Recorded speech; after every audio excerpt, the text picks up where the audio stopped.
জবাব দেবে? কে এর জবাব দেবে? আপনি দিবেন? আপনি আপনাকে দিতে হবে এর জবাব।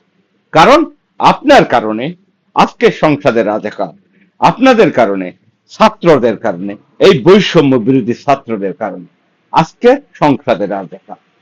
যে রাজাকার আমাদের মা বোনের, ভাই বোনের নির্মম ভাবে ধরে ধরে তাদের হাতে তুলে দিয়েছিল, নির্মম ভাবে হত্যা করেছিল, নির্মম ভাবে অত্যাচার করেছিল। সেই রাজাকাররা আজকে সংসদে উঠে ঘোষণা দেয়, সে ঘোষণা দেয় যে আমি মুক্ত হয়েছি, আমি এই সংসদে এসেছি, আমি এই সংসদে আসার জন্য আপনাকে কৃতজ্ঞতা জানাচ্ছি। থুঃ, ঘৃণা হয় আপনাদের প্রতি, ঘৃণা হয় তাদের প্রতি যারা ওকে নির্বাচন করেছে, ওদের নির্বাচন করেছে, তাদের প্রতি আমাদের ঘৃণা হয়। ঘৃণা হয় এই কারণে, যে মাটিতে রক্তে রঞ্জিত হয়েছে, যে মাটিতে রক্তে লাল হয়েছে, সেই মাটির পথে যদি রাজাকারের পতাকাবাহী গাড়ি চলে, তাহলে কি করে মেনে নিতে পারি আমরা?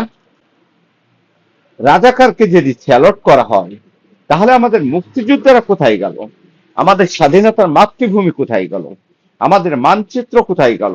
আমাদের দেশপ্রেম কোথায় গেল? আমাদের এই দেশের প্রতি যে ভালোবাসায় কোথায় গেল? কোথায় গেল?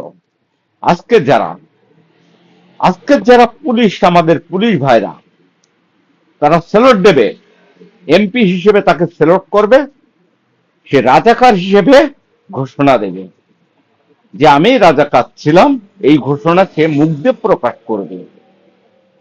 কারণ আপনি যখন স্যালুট করবেন, সে একটা হুমায়ুন ফরিদের একটা কথা আছে, রাজাকার রাজাকার রাজাকার, আমরা রাজাকার, আমাদের স্যালুট করবে জনগণ, আমাদের স্যালুট করবে পুলিশ, আমাদের স্যালুট করবে এমপি মন্ত্রীরা।